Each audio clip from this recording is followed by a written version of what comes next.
Bonjour, aujourd'hui c'est la 14e étape et aujourd'hui les Pichous nous ont abandonnés pour faire la caravane Le Gaulois. Oui, Amina, aujourd'hui, on est resté que toi et moi. Mais c'est pas grave, on va faire le sommaire. Pour la femme du jour, on a Olivia Leray. Michael Gregorio. Ensuite, on a le magicien Larsen. Et Dédé. Place au générique.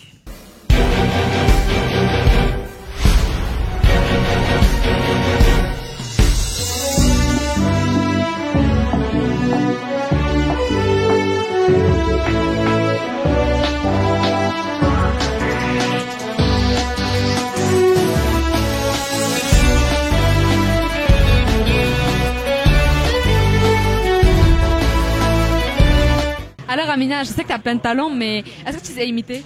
Ben ouais, et devine qui j'imite là. Lolé, lolé, lolé. Lolé, lolé, lolé. Ah, c'est Shakira. Mais oui, t'as grave deviné. Et par contre, par rapport à Gregorio, je suis vraiment nulle. Hein. Bonjour. Salut. En tant qu'artiste qui joue souvent sur la voix et l'imitation, est-ce qu'il y a une voix ou un personnage lié au cyclisme que tu rêverais d'imiter? Aucune idée. Je fais pas trop de voix parler, voilà. Le Tour de France traverse toute la France, un peu comme une tournée artistique. Est-ce que tu vois des points communs entre une tournée de spectacle et celle des coureurs? Effectivement, il y a ce côté, on voyage énormément, on va de ville en ville. Alors bon, moi c'est pas moi qui fais l'effort pour aller en chaque ville. Hein. J'ai pas à fournir d'efforts physiques, mais en vrai, il y a quand même un effort physique parce que une tournée c'est engageant physiquement. On manque de sommeil, il y a le trac, donc ça peut être un peu de stress, le sommeil est pas super. Et puis c'est engageant vocalement et physiquement, donc c'est vrai qu'à la fin d'une tournée, je suis pas autant fatigué que les coureurs, mais quand même, un petit peu quand même. Tu es habitué aux scènes et aux projecteurs et eux au col et au chrono. Quel parallèle ferais-tu entre la pression d'un artiste sur scène et celle d'un coureur cycliste pendant une étape? Alors, c'est différent parce que c'est vrai que moi moi je me bats contre moi-même, contre ma fatigue. Il y a pas, c'est pas le même genre de bataille. Et là, il y a la compétition. Moi, j'ai pas de compétition, sauf éventuellement avec moi-même. Moi, c'est plus quelque chose où j'essaye de connecter avec les gens. Là, voilà, c'est que le meilleur gagne. C'est pas tout à fait la même chose. Si tu devais créer un sketch ou un moment de ton spectacle inspiré au Tour de France, tu partirais sur quoi? Les commentateurs, les supporters ou les coureurs? Aucune idée. Merci beaucoup. Je t'en prie, merci. Randa, tous les jours, je vois la même fille chez France Télé. D'un coup, elle peut être à Luchon, d'un coup, elle peut être à Péragude. Ah, tu parles d'Olivia Leray? Oui, je parle d'elle. Bah, tu sais que moi, je l'ai vue ce matin et tout le monde est fan d'elle. Ah ouais? Bonjour. Bonjour. Tu as couvert de nombreux sujets d'actualité, mais quel regard portes-tu sur un événement populaire comme le Tour de France? Ben justement, je pense que ça fait un peu redescendre les choses, de voir un petit peu ce qui se passe sur le bord des routes. En fait, tu vas chez les gens, tu vas devant leur maison, ils sont vraiment pour certains même à l'intérieur de leur maison pour voir passer le tour. Et du coup, je pense que ça remet un peu les choses à sa place, à leur place. Ça remet les choses à leur place et ça te remet toi aussi à ta place. Tu vois comment sont les gens vraiment, et moi c'est ce que j'aime le plus. J'ai couvert plusieurs sujets d'actualité importants plus ou moins, mais ce que je préfère c'est vraiment être avec les gens et les voir évoluer, et juste pouvoir échanger avec eux, c'est hyper nourrissant en fait. Le Tour traverse la France et raconte mille histoires locales. En tant que journaliste, est-ce que ce genre de terrain humain est authentique et qui t'inspire? Bah oui, évidemment, puisque chacun a quelque chose à défendre.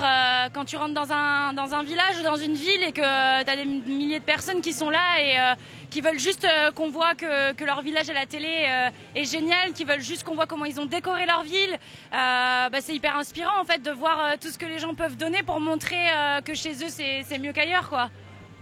Quel est selon toi le rôle de journalisme dans la façon dont on perçoit un événement aussi massif et médiatisé que le Tour? Je crois que moi, en tout cas dans ce que je fais et dans ce qu'on fait avec Jade, notre rôle c'est un peu comme des peintres en fait. Moi mon rôle c'est pas moi qui fais les choses, je pense plutôt que c'est les gens qui se montrent et qui racontent ce qu'ils ont envie de raconter. Moi, je suis juste là pour tendre le micro. C'est les gens qui font le taf, en fait.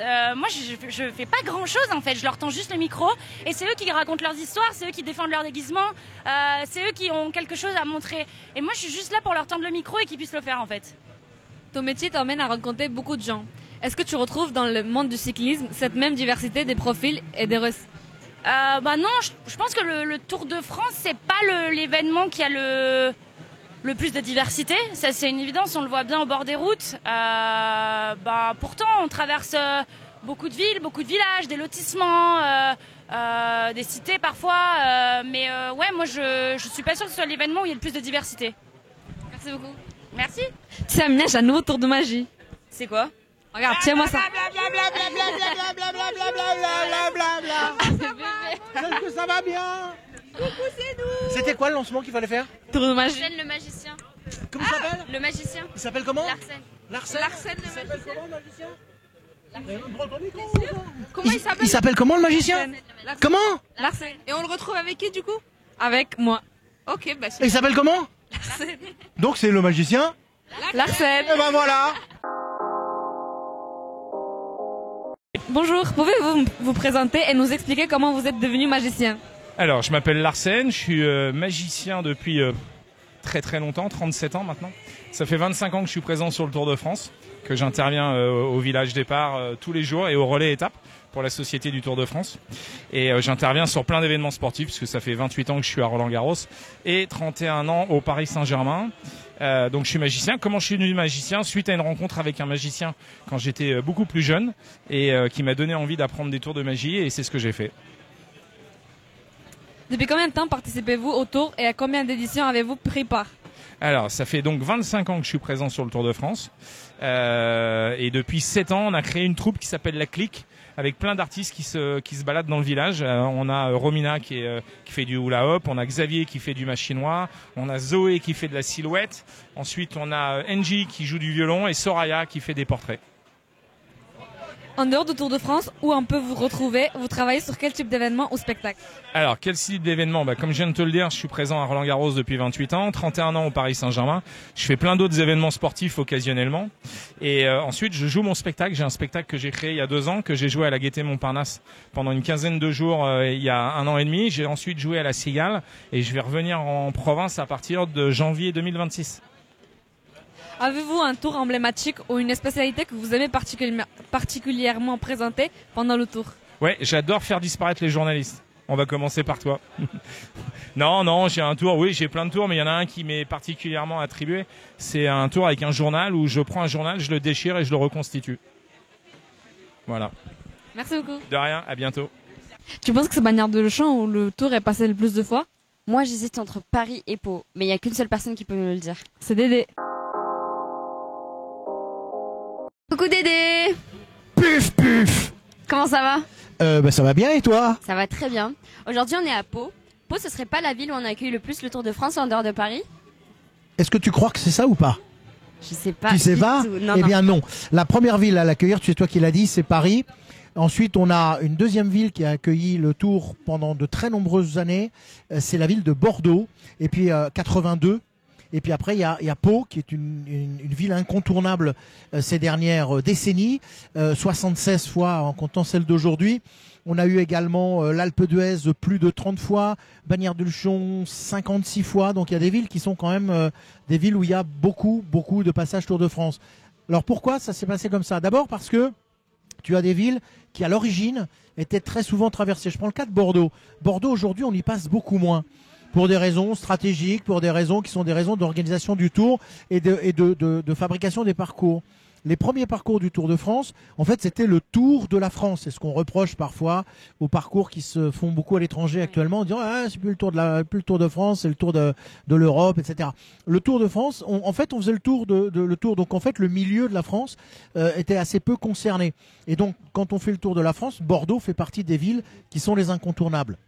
Paris, bien sûr, parce que c'était la capitale. On est parti de certains sites comme la Cipale, qui était un stade. Il y a eu le Parc des Princes. Et puis, évidemment, depuis maintenant 1975, on est avec une arrivée sur les Champs-Élysées. Donc, évidemment, Paris dépasse largement les 100 unités, les 100 fois où on a fait une arrivée du Tour. Après, quand on prend la ville de Pau, c'est une raison qui, là, cette fois-ci, est très stratégique. Pau, c'est au pied des Pyrénées, premièrement. Deuxièmement, c'est une ville d'importance avec une grande capacité hôtelière autour de la ville. Ce qui veut dire que entre Pau, Tarbes, Lourdes, on a quand même une capacité pour héberger la caravane du Tour qui est très importante. Et on peut donc avoir beaucoup de chambres. On peut y mettre les coureurs, on peut y mettre les équipes qui sont à proximité. Et puis évidemment, dernière chose, c'est stratégiquement parlant, Pau, c'est au pied des Pyrénées. Soit tu t'en vas et tu pars dans la plaine et tu remontes vers Toulouse ou vers le centre ou vers la Méditerranée, comme tu veux, en évitant les Pyrénées. Soit, et c'est généralement ce qui se passe, tu as 1, 2, 3 étapes pyrénéennes et Pau est évidemment l'un des pôles. Donc tu fais Pau, tu tournicotes et tu reviens. On a eu des étapes qui étaient des étapes où on était vraiment à proximité de Pau pendant plusieurs jours avec des hôtels où on gardait le même hôtel pendant plusieurs jours. Donc pour nous, suiveurs, c'est intéressant. Et pour les coureurs, bien sûr, c'est également très important. Ce qui fait qu'aujourd'hui, Pau, avec 76 fois ville-étape, fait partie du trio de tête. Merci beaucoup. Mais merci à toi. Merci. Alors, monsieur, vous êtes content de voir le Tour de France passer devant chez vous? Et bien entendu qu'on est satisfait, étant donné que c'est une première et que nous sommes dans un balcon par rapport à d'autres. Et nous, on va vous montrer nos images du jour.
Mais Amina, tu fais quoi? Elle laisse la place pour les gnocchis.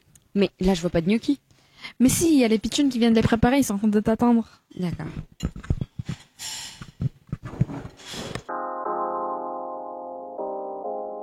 Bonjour, on se retrouve aujourd'hui pour une nouvelle émission spéciale Tour de France 2025. Aujourd'hui, on va mettre en avant les Pyrénées-Atlantiques avec une recette de gnocchi au fromage au soirati. Une recette simple et gourmande parfaite pour cette nouvelle étape de notre Tour de France.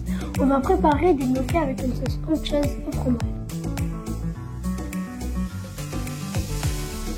On utilise des pommes de terre à chair farineuse qu'on a fait cuire avec la peau pour pas qu'elles ne s'imbibe d'eau. On les épluche et ensuite on les écrase. Pour faire du thon collé, on ajoute la farine, une pincée de sel et un œuf pour lier le tout.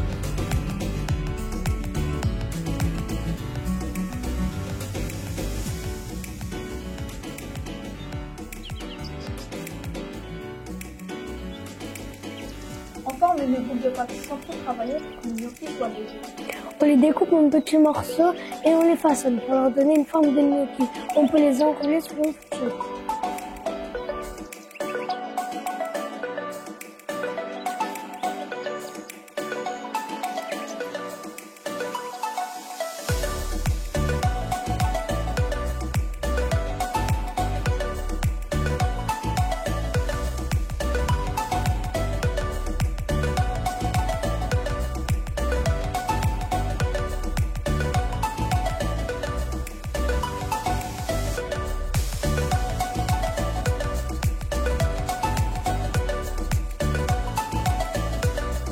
Et voilà, nos gnocchis sont prêts à être pochés. On met les gnocchis dans l'eau bouillante salée et on remontera à la surface quand ils seront cuits.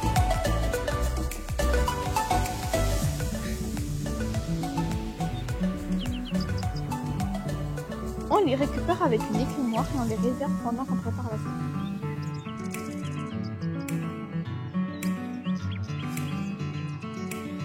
Pour commencer, on met un peu de beurre dans une poêle.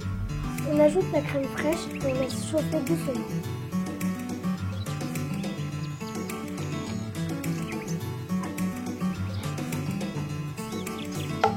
On incorpore le fromage râpé à notre sauce jusqu'à ce qu'il fonde complètement.